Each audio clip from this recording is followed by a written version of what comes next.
High বন্ধুরা, সবাই কেমন আছো? দেখো আজকে আমি এই নুনের কৌটোটাকে ড্রয়িং করেছি। চলো এটা শুরু করি। তো দেখো এই নুনের কৌটোটা আমাদের বাড়িতে অনেক দিন ধরেই পড়েছিল।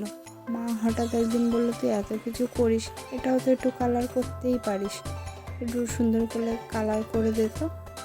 তো আমি এটা নিয়ে বসে পড়লাম। সবার প্রথমে এটা বেস কালার করে নিলাম, এটা রেড কালার দিয়ে সুন্দর করে এটাকে কোট করে নিয়েছি। তারপরে দেখো এটা অনেক ভেবে চিনতে একটা ডিজাইন মাথা থেকে বেরালো, তো এখন সেটাই করতে বসেছি। আর আমার না কোনো কাজ ধৈর্য সহকারে না আমি ঠিক মতন করে করতেই পারি না।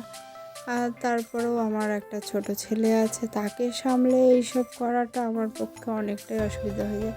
ওই জন্য তোমাদের কাছে ভিডিও আনতেও আমার অনেক সময় চলে যায়, ভিডিও করা, এডিট করা। তারপর দেখো যত আমি যে করে হোক এটা করার একটা সময় পেয়েছি। তো দেখো আমি করে এটা সুন্দর করে একটা ডিজাইন করেছি মনের মতন। জানি না কেমন হচ্ছে, আমি এরকম কলকা ডিজাইন খুব কমই করি না বললেই চলে। তো অনেকই ভুল হচ্ছিল, বারবার ডিজাইনটা বিগড়ে যাচ্ছিল, অনেক অসুবিধার মধ্যে থেকে তার মধ্যে এটা করেছি। এটা আমার ড্রয়িং করতে প্রায় এটা কমপ্লিট করতে প্রায় আমার 2 দিন মতো লেগে গেছে, যেহেতু আমার ছোট বাচ্চা, তাকে সামলে আমার সবটা করতে হয়।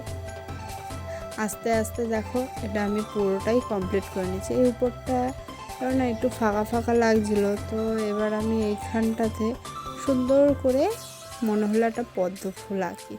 তো দেখো যেমন ভাবলাম তেমনই করলাম, একটা পদ্ম ফুল এঁকে নিলাম।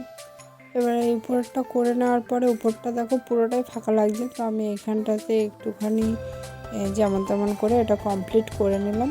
তো এবার তোমরা বলো কেমন লাগছে। তো আজ এইটুকুই, পরে দেখাবে আবার একটা ভিডিও নিয়ে।